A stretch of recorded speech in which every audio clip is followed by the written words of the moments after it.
Well, hello. Now we are going to speak about respiration and phonation.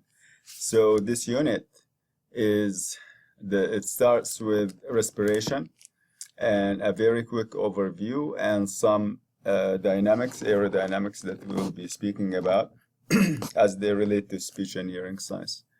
After that, in the next section, we'll speak about phonation, and after that, we are going to speak about and of course, in a different lecture, we'll speak about the human motor system. So, respiration, as you know, just a quick review, presuming that all of you have had AMP, the respiratory system is the system that supplies the energy for speech. We use air in order to generate speech, to generate vocal fold vibration.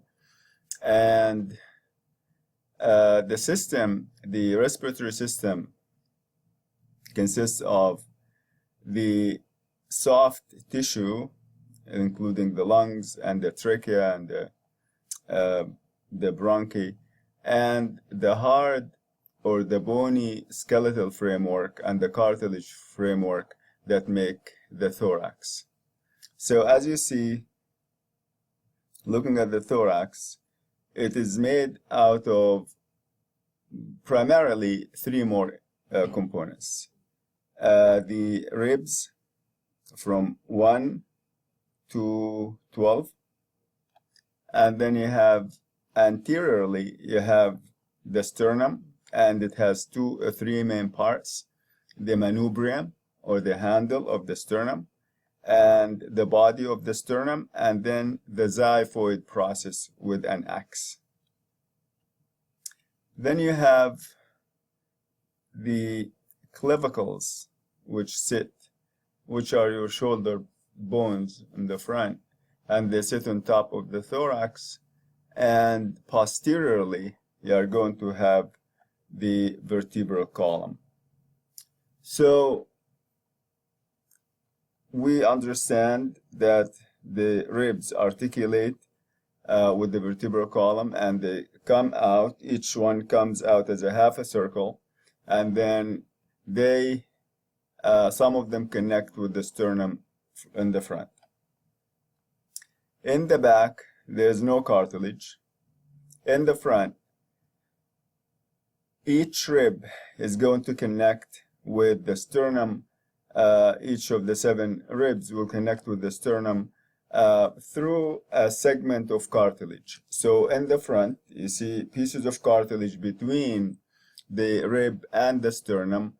And as you notice from the very top, the first rib, you have a very small segment of cartilage. These cartilages are called costal cartilages, because costa means rib. And then you go down, as you go down to the second rib, the cartilage segment will be bigger. And as you go down, gradually they become bigger and bigger and bigger. And cartilage, or costal cartilages, enable us to breathe, to elevate, to expand the thorax. Cartilage is tough, so you expand, and then it has a strong elastic force that pull back the thorax, pull it back and down. So it is because of these cartilage segments that when the thorax is elevated and pushed out, or kind of it goes out, it is expanded anteriorly and laterally, the ribs are going to change their orientation a little bit. They will kind of, because they are slanted, they rise and they change their angle. Cartilages respond to that by being twisted. So each piece will be twisted upward like this.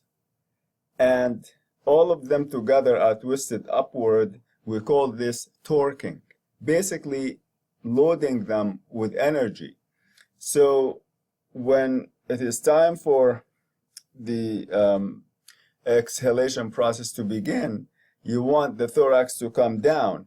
And as it comes down, one of the forces, passive forces of exhalation, is the untorquing of the elastic cartilage or of the costal cartilages, so that they go back, snap back, and bring the whole thorax in and down, to bring it back to, shrink the lungs and so on.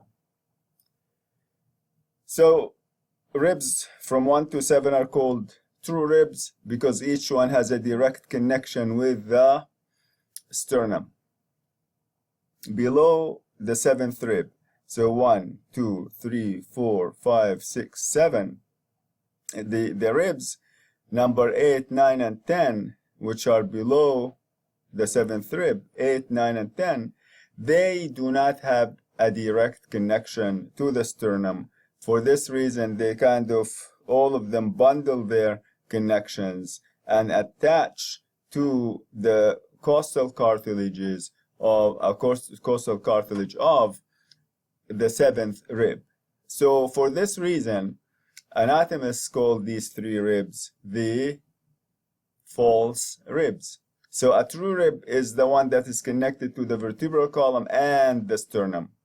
And the false ribs, because they do not have a direct link, direct connection with the sternum, they are called false ribs. And then the 2 ribs that sit inferiorly at the very bottom, these are called the floating ribs. They do not have any cartilage connection with the sternum, and they allow us to bend and to fold the body in half. Basically, if you practice, you can fold your body in half.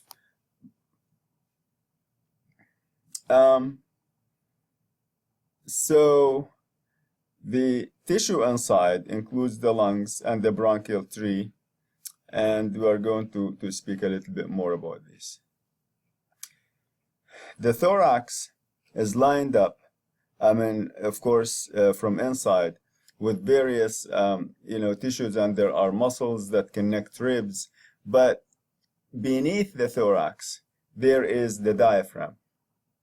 So the diaphragm is like 2 domes that separate the abdominal organs from the thorax on top of them, and the lungs sit on top of the diaphragm.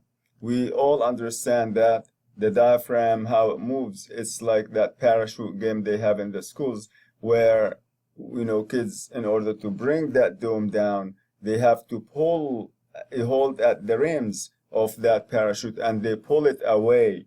So when, as you see, the diaphragm, the rims, the edges of it are connected to the rims of the inferior rims of the thorax.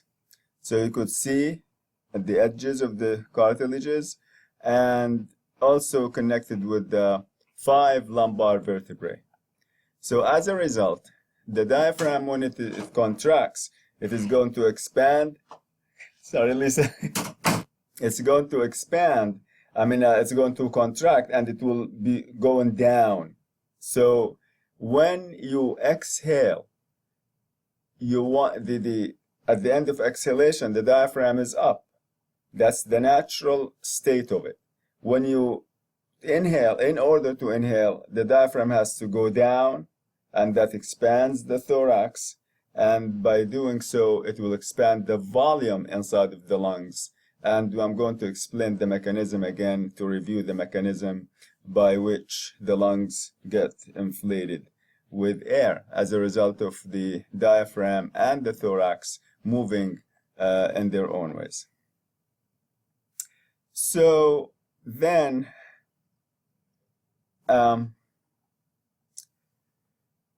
we're going to speak about the functions of the process of respiration. We know that there are biological functions, including basically the most important ones biologically are to preserve our lives. to exchange gas between us as organisms and the environment we live in. So that gas is oxygen. So we take in air that has different molecules, mostly nitrogen, carbon, and then oxygen, but we extract oxygen and we give off the carbon dioxide, which is the waste product of the air that we breathe. So that's the first biological function. The other one, also biological function, is to enable us to establish thoracic fixation, which means to hold our breath and push. And there are many functions for that. For example, if you would like to lift something heavy, or for childbirth, for you name it, anything that requires pushing is going to require holding or shutting down the airway through the vocal folds and then pushing.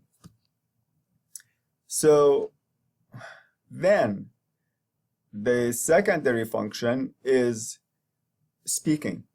So speaking is, yes, it is very, very hard for someone not to be able to speak for, even a half a day. However, people can physically survive without speaking, and there are people who do not use speaking as, as a means of communication, like if they use sign, for example.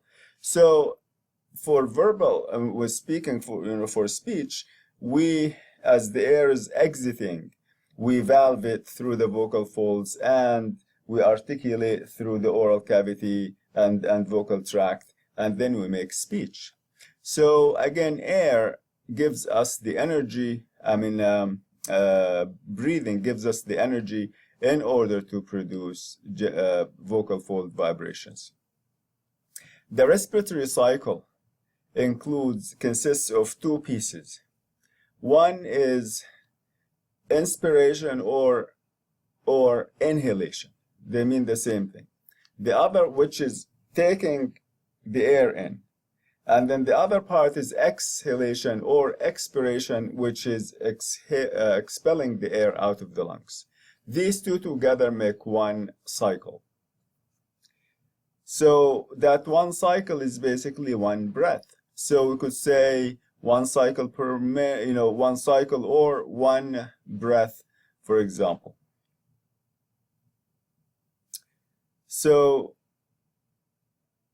generally, any one of us, based on especially adults, average males, females, we at rest, we take in and expel about 0.6 of a meter of air. Air is measured in meters. Meters and milliliters. So actually, in liters of air. And a liter has 1,000 milliliter. So about almost like a half or 0.6 of a liter of air that we breathe in and out. Vegetative breathing or rest breathing is, we look at it vegetative inhalation and vegetative exhalation. So vegetative inhalation is rest breathing. That means you are not doing any particular activities, you are just resting and breathing. So you take, and when you make one cycle, say one complete cycle, breathing in and breathing out, the amount of time it takes to get the air in is about 40 or 45% of the entire cycle. So if we presume, for example, let's pretend that a cycle takes, say 10 seconds, breathing in and out. So out of that 10 seconds, you are going to spend 4 seconds or 4.5 seconds taking the air in, and then 55 or 60, 4.5 or 6 seconds expelling the air. So naturally, getting the air out takes more time. So when you speak about speech inhalation while you are speaking, speaking is effort. You need a lot of energy to speak. So the cycle shifts. So when you take air in as you are speaking, it takes, let's say, also pretending 10 seconds, air in and out at the same time in 10 seconds. So during speech, you would take 1 second taking the air in and then 9 seconds expelling the air out. Why? Simply because when you expel the air, let me see if I can find the balloon in here.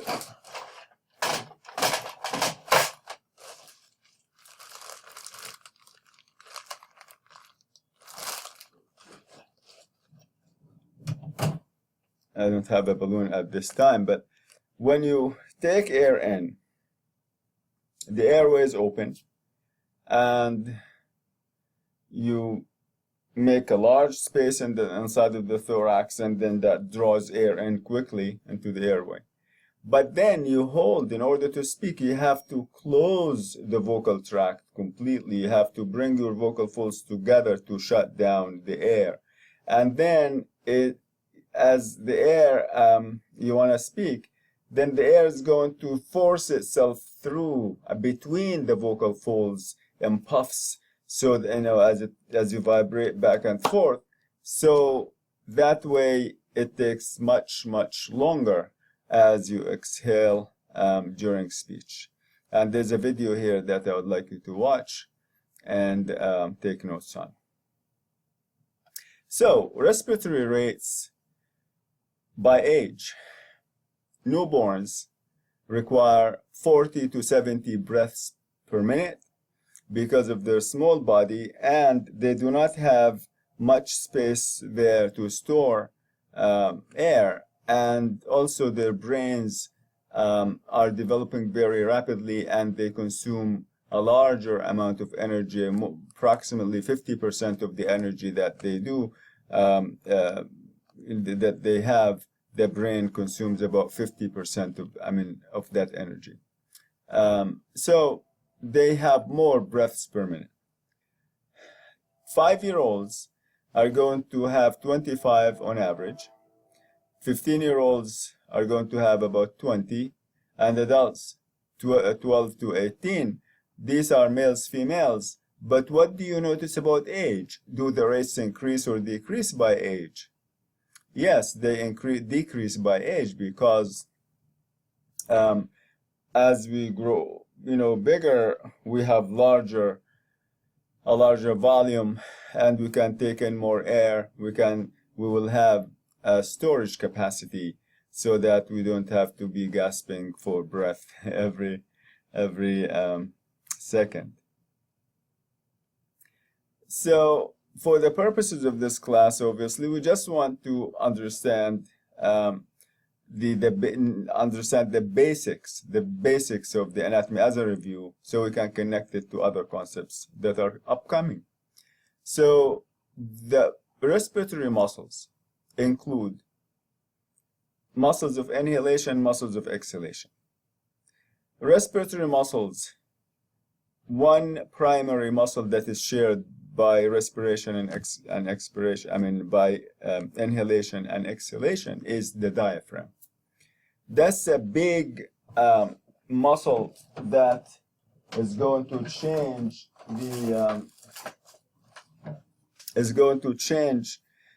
the configuration of the thorax very quickly.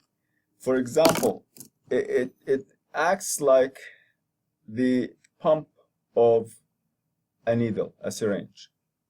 So here you could see that if you want to expand the volume, you simply just bring down the pump or the diaphragm. As you do that, you expand the volume vertically, and that gives you the greatest amount of expansion that you can have.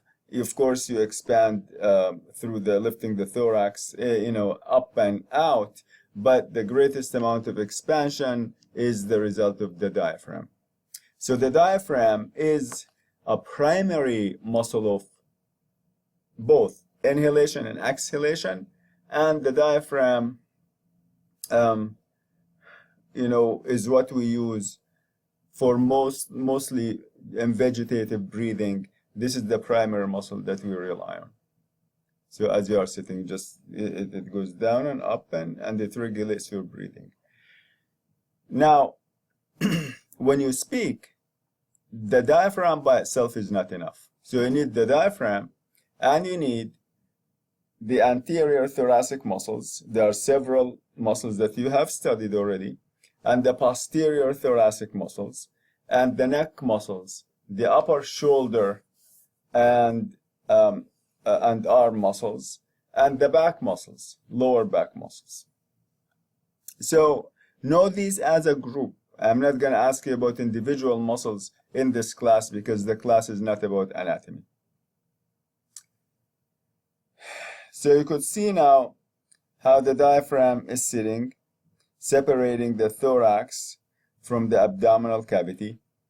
You can see how each lung sits on top of the diaphragm, and the top part of the diaphragm is called the central tendon.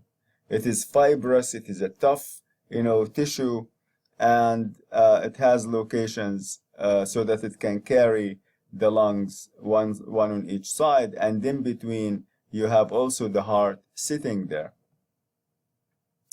So you can imagine just the analogy of the syringe. When you pull the pump down and then the diaphragm goes down, it is going to pull the lungs with it. There's a mechanism that it uses, which is the pleural linkage between the diaphragm and the bottom of the lungs. So it makes the lungs stick to the diaphragm. When the diaphragm goes down, the lungs also go down, and that is going to cause a greater volume in the lungs, and that will cause negative air pressure, and that will cause the air to be drawn or to be sucked in.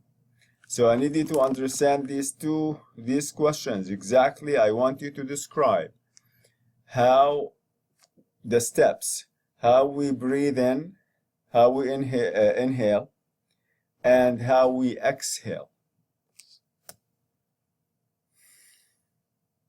For respiration,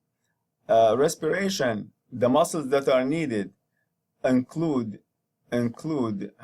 the diaphragm, of course, but there are three forces that are called passive forces of respiration, of exhalation. Number one is gravity. Two is untorquing, and then elastic recoil. Gravity, of course, acts on anything is to bring it down. When you inhale, you bring up the thorax. It is lifted up from all sides and pushed out. And as soon as the muscles of inhalation let go, then the whole thorax is going to collapse, to go down. And by gravity is the main force that brings it down. So we haven't even spoken about muscular action yet. Again, back to inhalation.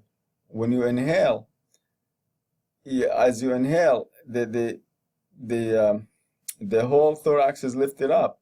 As it is lifted up, the pieces of cartilage are twisted upward. Each one is torqued. And as soon as the process of inhalation is over and the muscles relax, then these pieces of cartilage that are twisted, upward are going to twist back in, and they will pull the thorax in and down. So that is the untorquing process. And again, you prepared for these as you are inhaling, and now it is time to reap the benefit of all this work to take a to have an inhalation. And elastic recoil, how this works. It works on the tissue of the lungs itself. It works on the abdominal muscles. And It works on the diaphragm. So how many things does elastic recoil work on? I need you to name them. I need you to know them, that there are 3. How many things does gravity work on? Basically 1, which is the thorax. How many things does untorquing work on? It works on the thorax. It works on the pieces of cartilage themselves, but the effect is the thorax. So the 2 forces, untorquing and gravity, work together to bring the thorax down and in. So they act on one. Then elastic recoil acts on everything, basically. Acts on the tissue of the lungs, the abdominal muscles, and on the diaphragm. Let's see how. First, in order to inhale, you need to understand that the diaphragm at the end of exhalation, the diaphragm is up like this. That is at the end of exhalation. Remember, when we are born, this is what the diaphragm is like. It is up. There was no air. And then it comes down with the first breath, and from that moment, it tries to go back up again, and then you inhale, and it goes down, and it keeps going back. So the rest position for the diaphragm at the end of exhalation is the upward position. So now, obviously, gravity doesn't work on it. It actually, the diaphragm works against gravity. In order to inhale, first the diaphragm has to go down against rest. It will be pushed down. I mean, it will be contracting, will descend, and by doing so, then it will expand the volume. However, at the end of inhalation, elastic recoil is what makes the diaphragm bounce back up again to the rest position. When we take air in, the diaphragm goes down, and as a result, and the thorax also expands anteriorly and laterally, transversely. As a result, the abdominal muscles are pushed out. That is an inhalation. Now, what happens during exhalation? As soon as the muscles of inhalation relax, then the diaphragm goes up and the abdominal muscles go back in.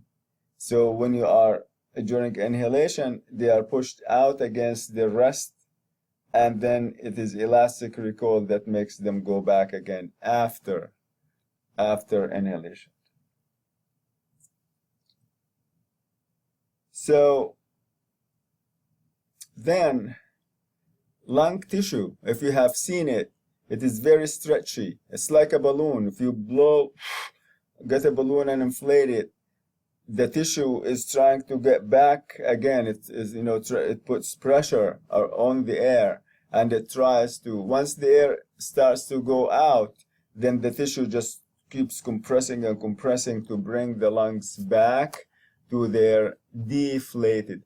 Of course, they don't lose all the air, but to bring them down, to narrow the volume. And as they do that, they push the air out of the lungs. So these 3 forces, gravity, untorquing, and elastic recoil, you need to really know very well, and you need to know which one acts on what structures. So these are called passive because they are natural, they do not cost us any more energy, and they assist a great deal in the expiration process. Then we need some active forces. We need the accessory muscles of exhalation. That means the thoracic muscles and the abdominal muscles. And the end of the process, at the end of the exhalation process, you want these muscles to come in, to contract them, pull, push and push on the thorax to make it very small, and that is gonna make the volume inside of the lungs very small, and that will expel the maximum amount of air out, and then you will be ready for inhalation. So this is just a diagram that shows you how the ribs are elevated as you inhale, and that will help you inhale, and how the diaphragm descends in order to enable you to inhale. It is very important to look at these processes and describe them in terms of causality. You say this causes that, and that causes that. So you don't say, for example, in inhalation, the ribs go down, are expanded. No, ribs do not expand. You need to be very specific and say something like, in order to inhale, the diaphragm has to go down to contract. By doing so, it goes down.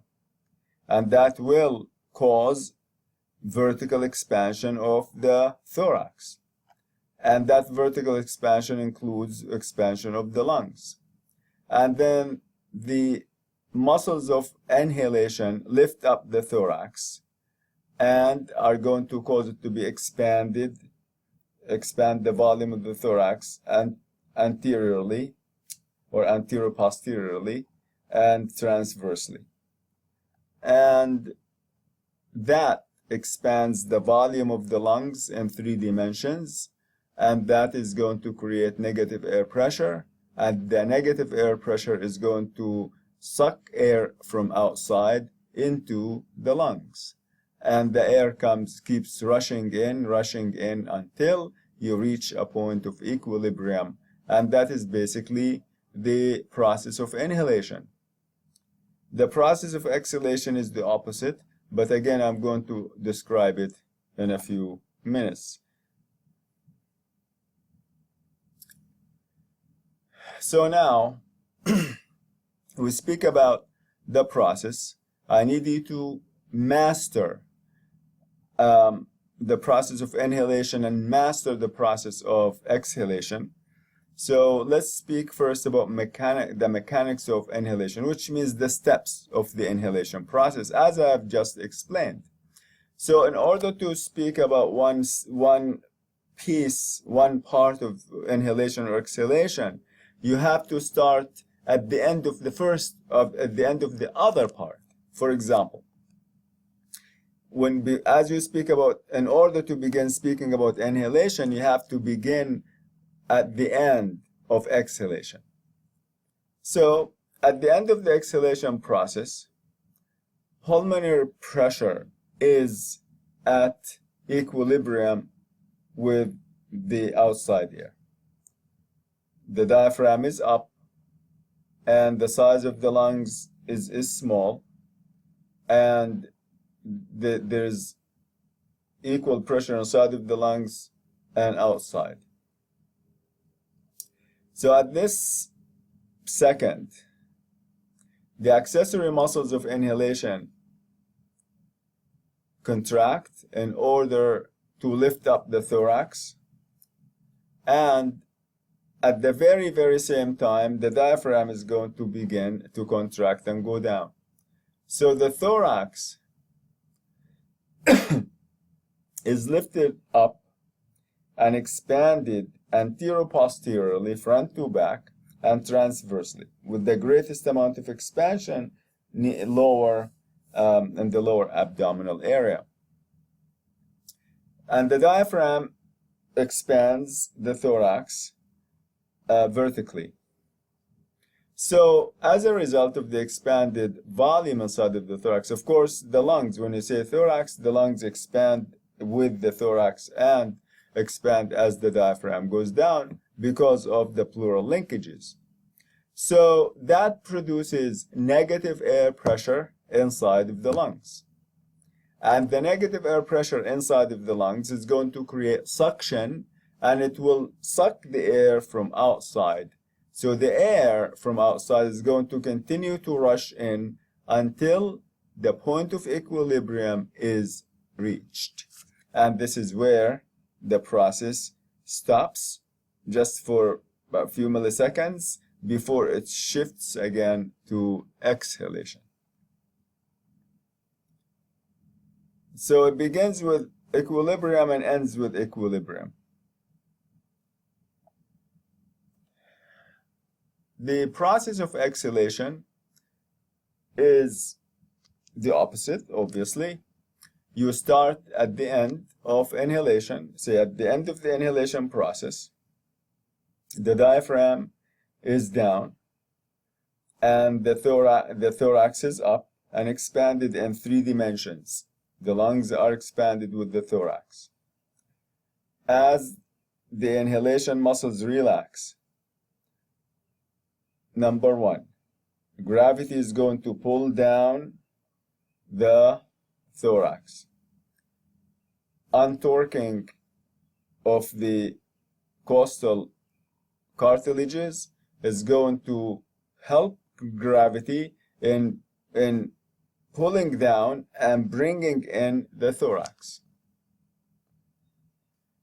At the very same time, the diaphragm begins to rise because of elastic recoil.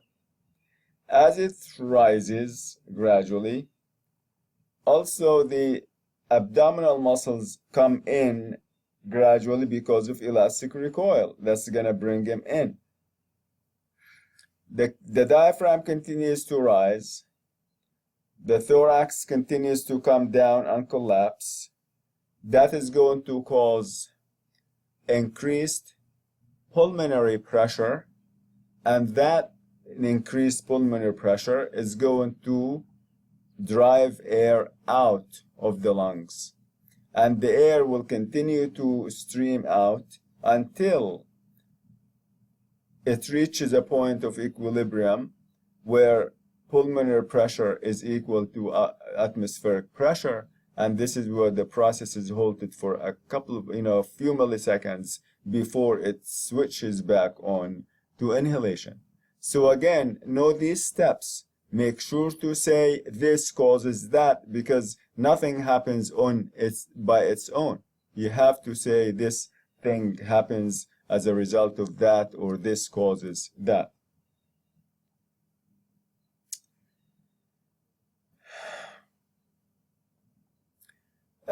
There are some breathing patterns that you have studied in anatomy. But basically, the diaphragmatic or abdominal breathing is very important, and that expands your lungs without having to strain yourself too much. And it is used for speech. It is used also for singing and training actors and speakers who train to breathe in and out to have more air so that they can continue for a long time without straining themselves and their voices. Thoracic breathing is also is very important. Expanding the thorax, lifting it up, and using that, combining that, of course, with diaphragmatic, because you cannot have this without diaphragmatic. So the combination of diaphragmatic and thoracic is what is basically effective for speech. We use a combination, and we can project our voices. We can manipulate the air more effectively. So these are ways that we recommend for patients who have voice or stuttering problems or any kinds of communication disorders that are based on breathing patterns. The clavicular breathing pattern is not effective. It causes damage, and it is not good for speech or for anything. Basically, it puts a great deal of strain on your shoulder girdle, and if someone is talking like this and breathing with their shoulders, they do this so many times a day, that definitely will create joint abnormalities and pain and a lot of things. So we discourage that, and it creates tension around the neck area, and that tension eventually goes to affect the vocal folds. There are some important concepts that we would like to discuss now, speaking about respiratory pressures. Number one, there is subglottic pressure. Let's go back here.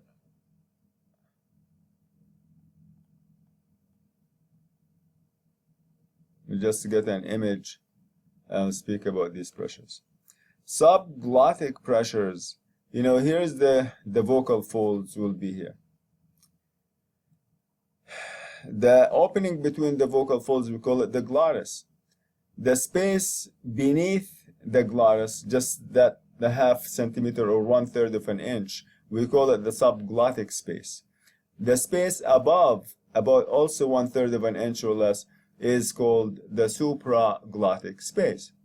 So subglottic pressure is the pressure that is directly beneath the vocal folds. It's the pressure that drives the vocal folds, that opens them and forces itself so we can generate speech.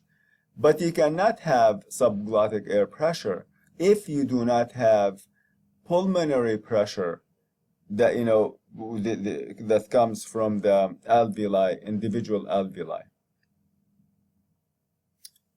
So then there is another kind of pressure that is very important, but it doesn't directly impact speech. I'll explain.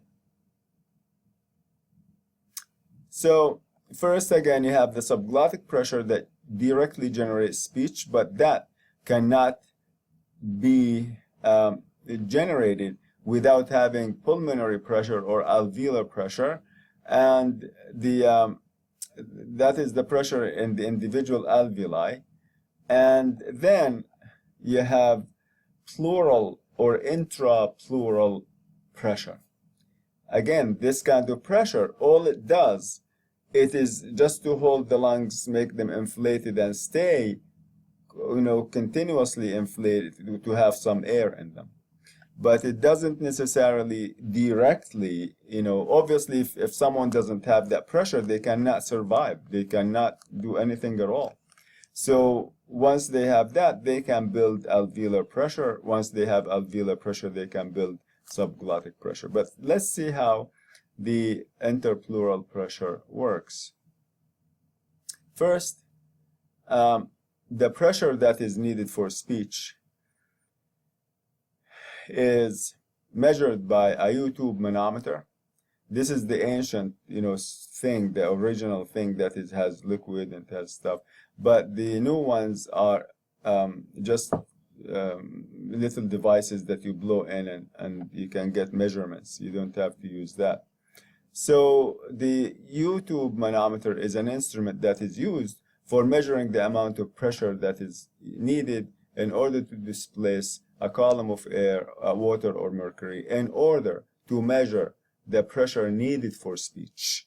And that pressure is 3 to 5 milliliters of water or mercury. If you can push them up with your breath, that is enough to generate the faintest speech sound.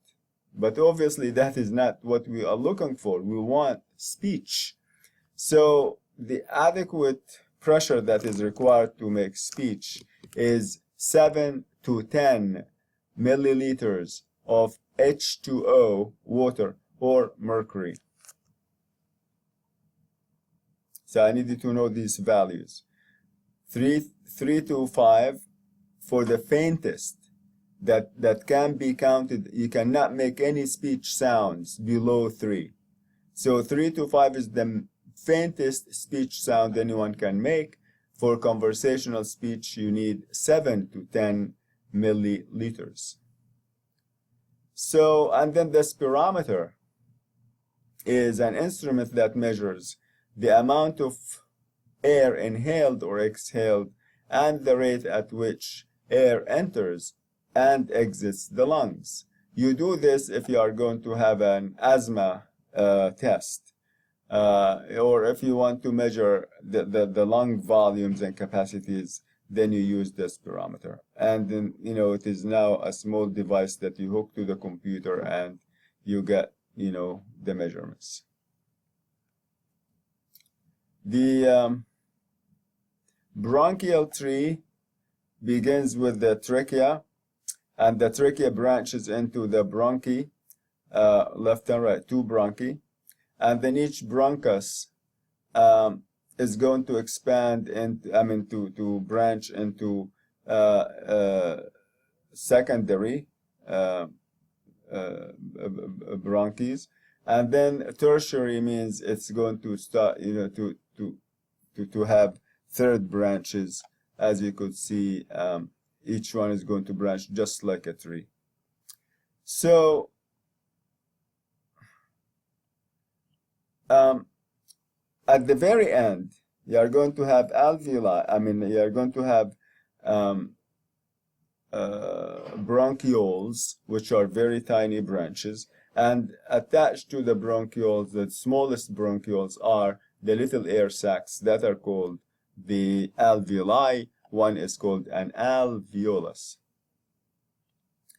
The lung, each lung is encased in a special kind of bag that we call the pleura, P-L-E-U-R-A, pleura. Because it surrounds the lungs, we call it the pulmonary pleura. And sometimes we also call it the visceral. Visceral means an internal organ. So visceral pleura, it refers to the lung pleura or the pulmonary pleura. Then, and you could see it here, in the image here. Then we take this kind of, the different pieces of, based on the location. We have 3 locations where this kind of pleura is going to be used to create linkages, to make things stick together.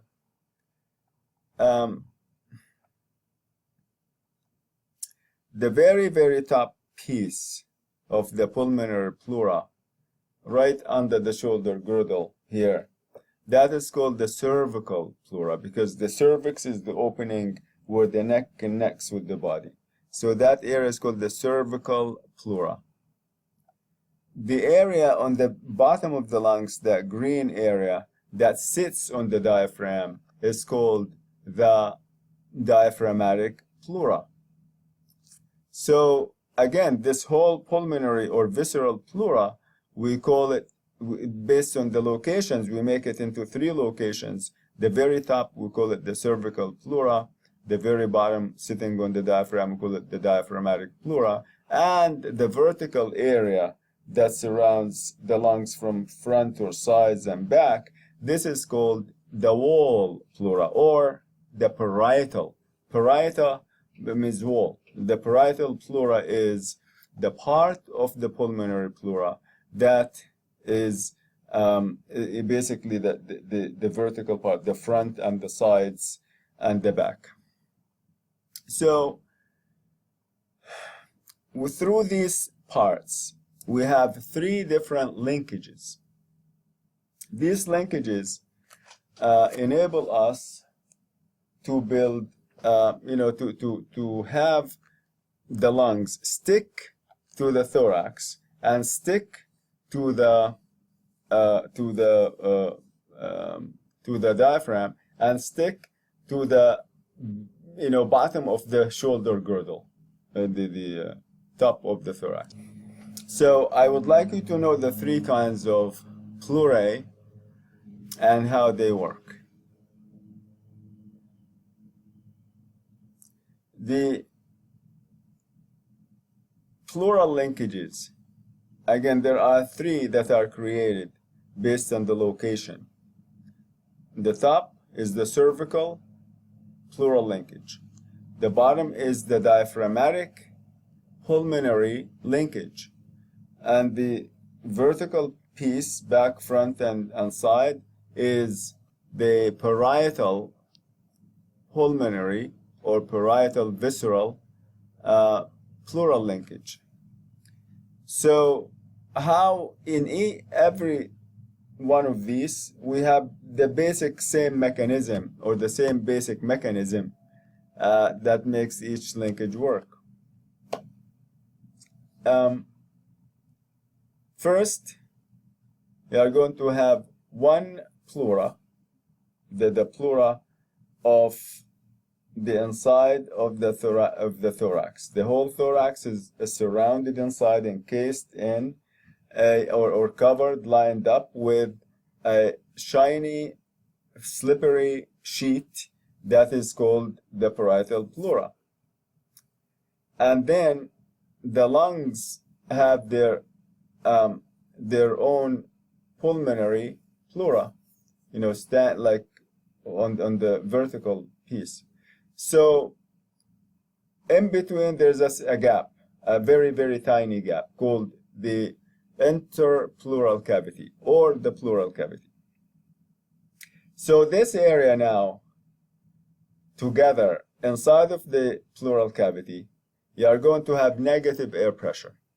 And also you have a fluid called surfactant that is very slippery, and it is antibacterial, and it causes greater, it helps the lungs to go up and down without causing friction, and it also makes the linkage stronger.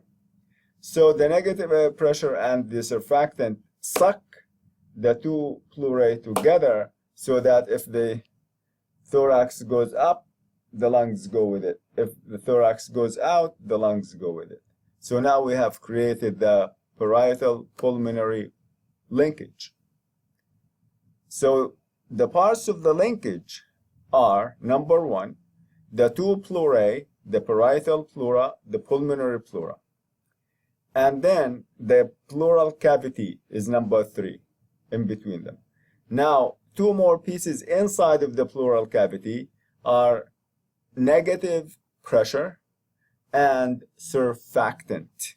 These are the two that cause the suction and enable the lungs to be to adhere to the walls, the inner walls of the thorax, and also surfactant enables the lungs to continue moving up and down without causing friction or causing damage.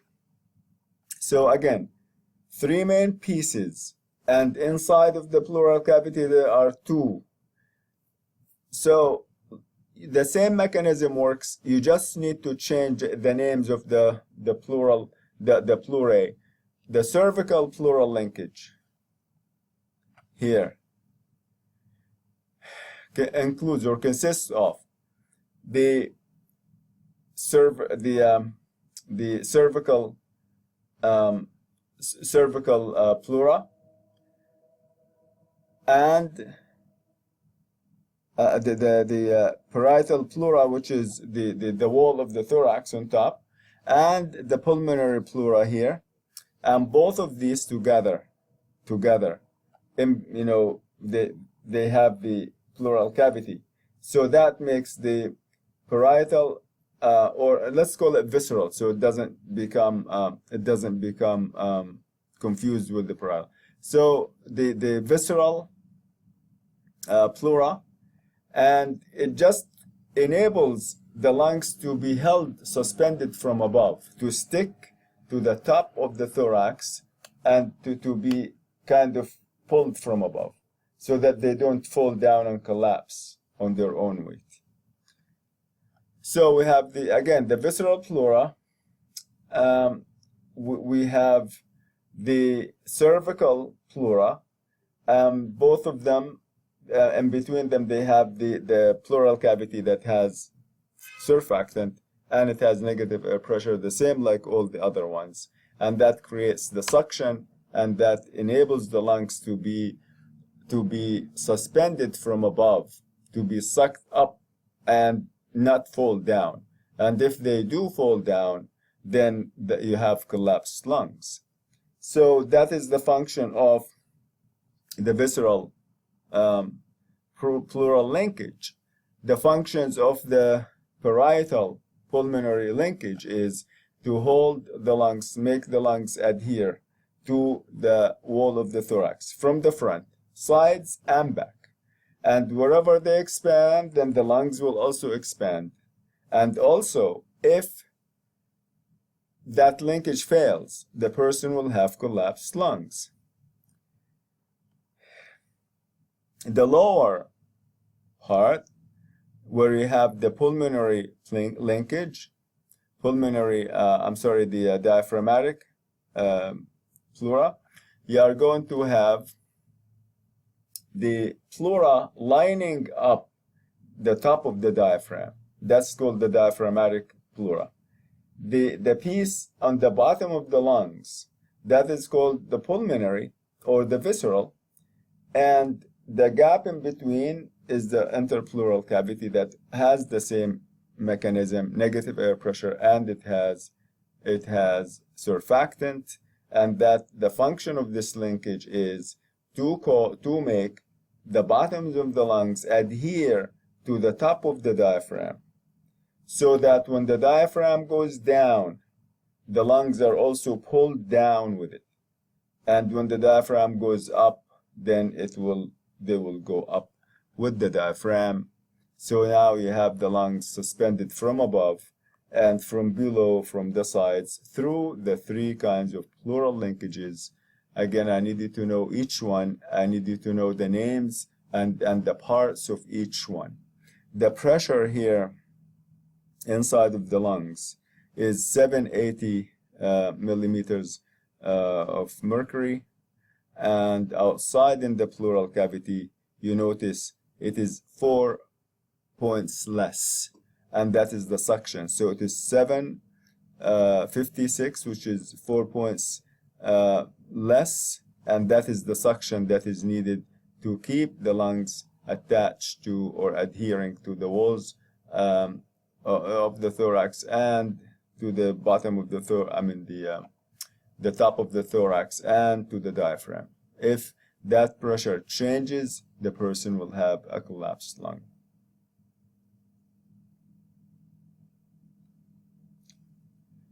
As is happening here. So, when we speak about stress and pitch, obviously air has a lot to do with loudness. It enables us to increase our volume. And if you do not have enough loudness, you will not be able to add stress to your words, and you will not be able to change to kind of to modify pitch as much. So loudness has an impact on your speech. If you do not have enough loudness, you could make your speech monotonous. Of course, monotony is caused by different things, but loudness is one of the factors that makes our speech more dynamic with stresses and with pitch changes. So watch the video. Now, we need to understand that sounds that are high pitch require more pressure than other sounds, because the high pitch means soft. The higher the pitch is, the lower the volume. So that means you need to put more energy into them to making them. So if you don't have enough air pressure, then that's going to compromise your ability to have stresses. Why do you have stress in speech? It is very important because it emphasizes meaning.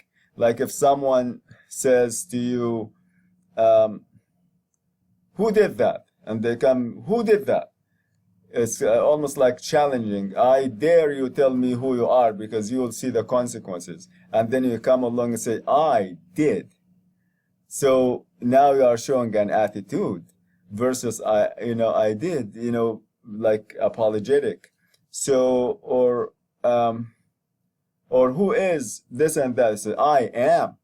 So by doing so, your stress is going to color your words It will show emotions in your words. It makes you more expressive. So stressed syllables, remember, you cannot stress a sound. You stress a whole syllable. They involve more subglottic pressure.